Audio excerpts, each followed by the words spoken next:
Assalamualaikum warahmatullahi wabarakatuh. Good morning, student. How are you today? I hope you all fine and good condition. Okay, now we will learn about World U2 Unit 3 dengan tema World U2. Okay.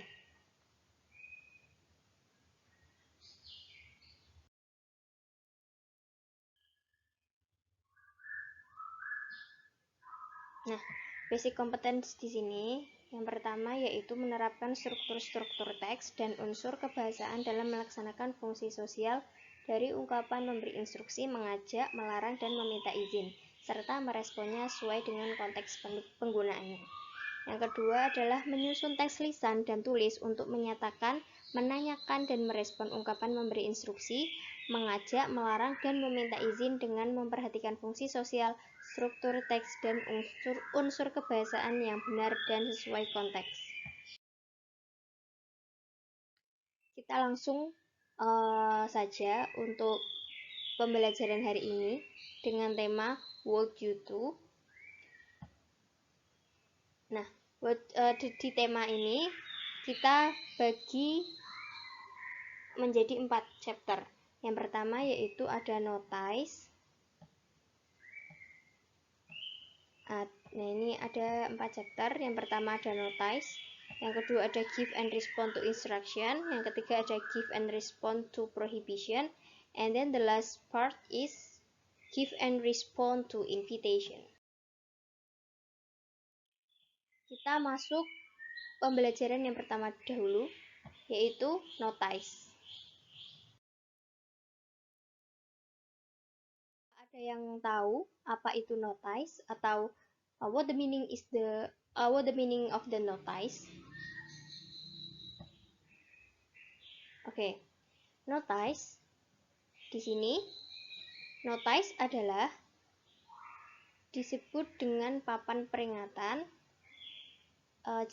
adalah jenis teks berupa tanda atau tulisan untuk memberi informasi atau memberi peringatan kepada halayak dan biasanya terdapat di tempat-tempat umum. Jadi, notice atau caution di sini itu seperti papan peringatan yang ada di pinggir-pinggir jalan atau di tempat-tempat umum. Biasanya kalian itu kalau ke suatu lembaga atau ke suatu tempat itu pasti ada notice atau caution. Nah, kata atau ungkapan yang digunakan untuk memperingatkan atau memberi peringatan pada orang agar menghindari sesuatu atau tidak melakukan sesuatu. Notice atau caution ini sering kita jumpai di sekitar kita, seperti di sekolah, di bank, di kantor, di pasar, ataupun di jalan raya. Jadi notice atau caution ini seperti papan peringatan yang digunakan untuk memberi peringatan pada orang agar menghindari sesuatu atau tidak melakukan sesuatu, tetapi dalam bentuk papan atau dalam bentuk jenis teks seperti itu.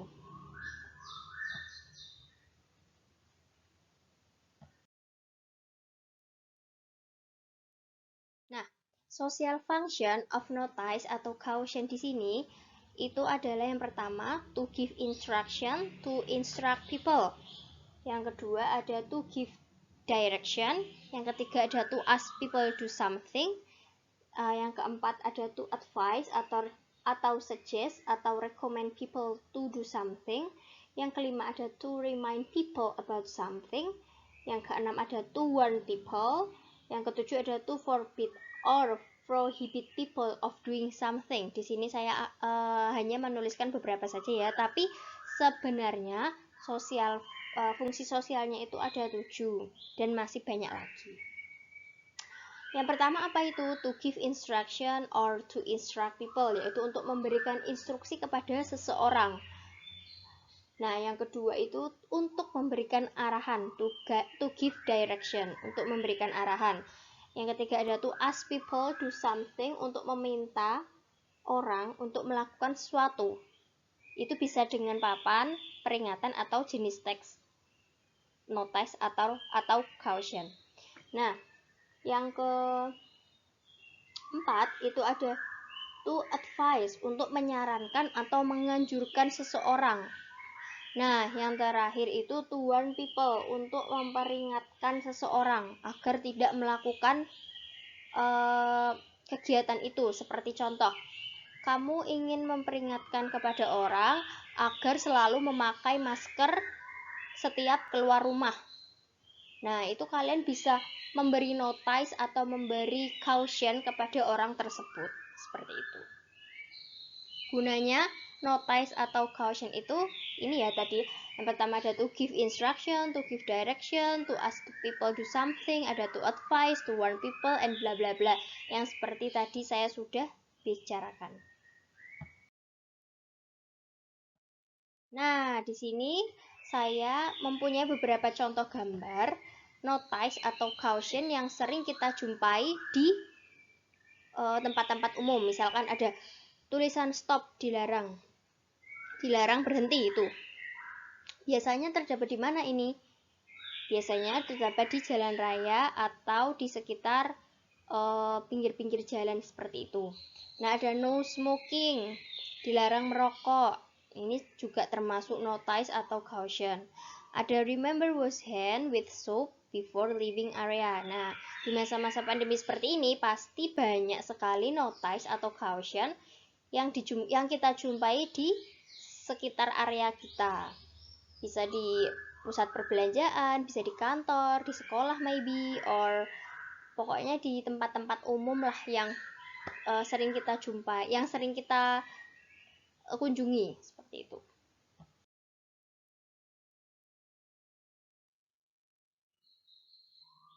Nah, ini ada contoh tugas yang akan saya berikan kepada kalian.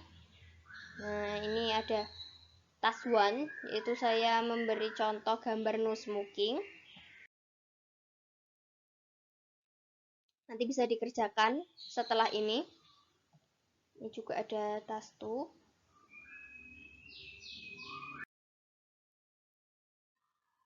Nah, yang kedua, kita lanjut ke materi selanjutnya ya. Nanti untuk tugasnya nanti setelah pembelajaran hari ini. Oke, yang kedua ada give and respond to.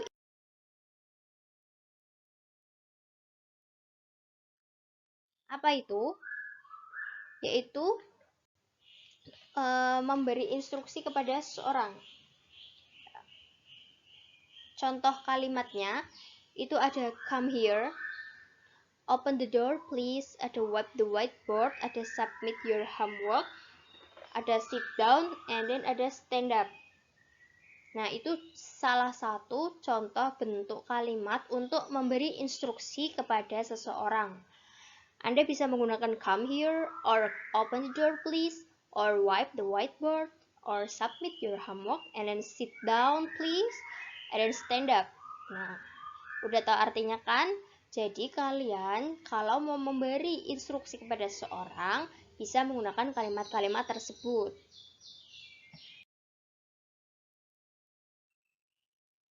Nah, ini ada contoh-contoh instruction. Lebih lengkapnya ini di slide ini. Oke, instruction itu divided by 2. Yang pertama ada to give an order, ada to make a polite request at please. Nah, to give an order itu misalkan kalian menyuruh orang. Kalimat ini digunakan untuk memberikan perintah atau menyuruh orang. Misalkan kalian ingin menyuruh orang untuk membersihkan papan tulis itu, kalian bisa menggunakan clean the whiteboard. Bisa menggunakan kalimat itu. Yang kedua ada open the door, buka pintu. Ketiga ada water the plant, and then the last is do your homework. Nah, yang kedua itu to make a polite request. Apa itu? Jadi, untuk membuat permintaan yang bersifat sopan. Maksudnya, jika kalian ingin membuat permintaan atau ingin meminta tolong kepada seseorang, kalian harus menggunakan kata please, at please. Misalkan, sit down please, be quiet please, stand up please. Nah, kalimat tersebut itu akan lebih sopan jika ditambahi dengan kata please gitu. Misalkan kalian ingin menyuruh kepada orang yang lebih tua, sorry sir, sit down please. Nah, itu kan lebih enak, maksudnya lebih sopan gitu loh jika kalian ingin meminta tolong. Jadi harus ditambahi kata please. Oke, next.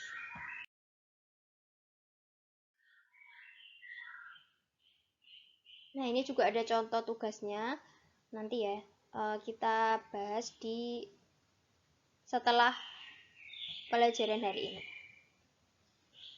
Banyak banget tugas-tugas untuk kalian.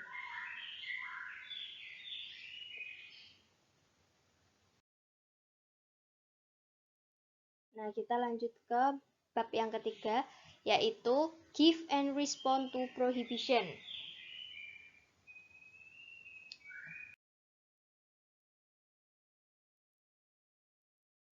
Kalau di dalam kalimat give and respond prohibition itu, biasanya itu menggunakan kata don't before the verb dan menggunakan kata not before the verb, not or no. Nah, prohibition itu termasuk kalimat larangan. Jadi, wajib menggunakan kata don't or no or not gitu. Nah, yang pertama itu biasanya contoh kalimatnya ada don't step on the grass, don't enter this room, don't wear your shoes in the room, don't turn on your phone during the class, don't be lazy, and then don't be late.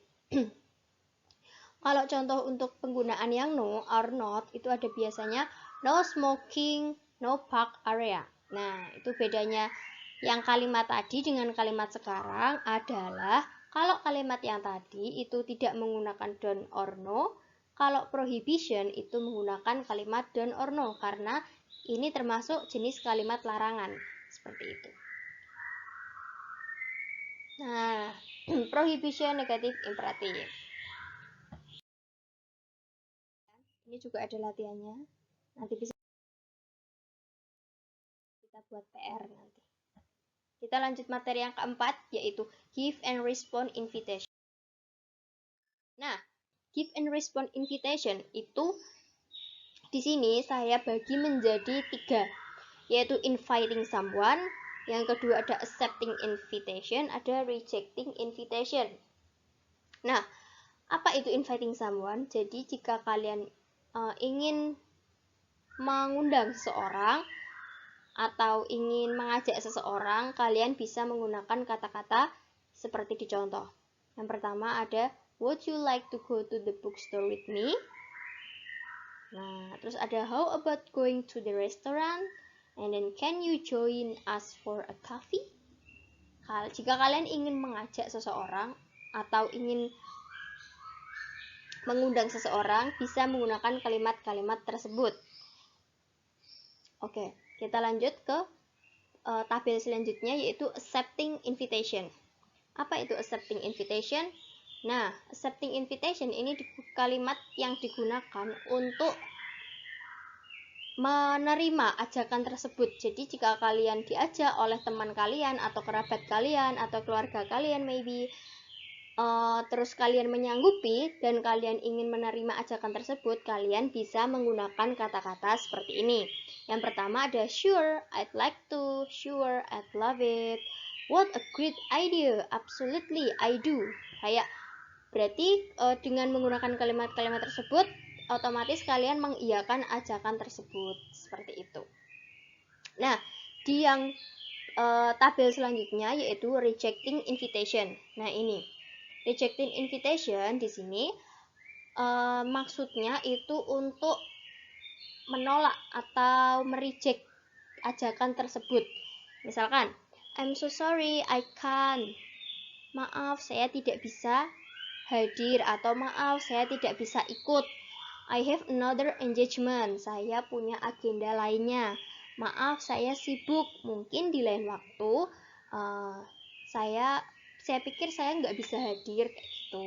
Jadi sebisa mungkin kalian itu menolak ajakan tersebut dengan kata-kata dan bahasa yang sopan agar teman kalian itu tidak tersinggung atau tidak kayak kenapa sih kok orang ini nggak bisa hadir, nggak bisa ikut gitu. Jadi harus menggunakan kata-kata yang sopan dan ada alasan yang jelas gitu. Bisa menggunakan kalimat seperti ini. I'm so sorry, bla bla bla. Misalkan maaf aku hari ini nggak bisa ikut, aku ada acara keluarga mungkin, atau aku hari ini sibuk mau mengerjakan tugas gitu kan ada sebabnya kalian nggak bisa hadir gitu loh. Jadi harus punya alasan gitu.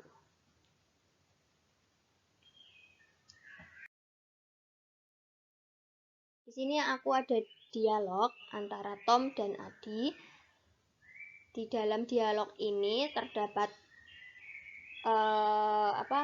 give and respond to instruction dan give and respond to tadi give and respond to invitation and prohibition. Contohnya seperti ini di dalam dialog ya.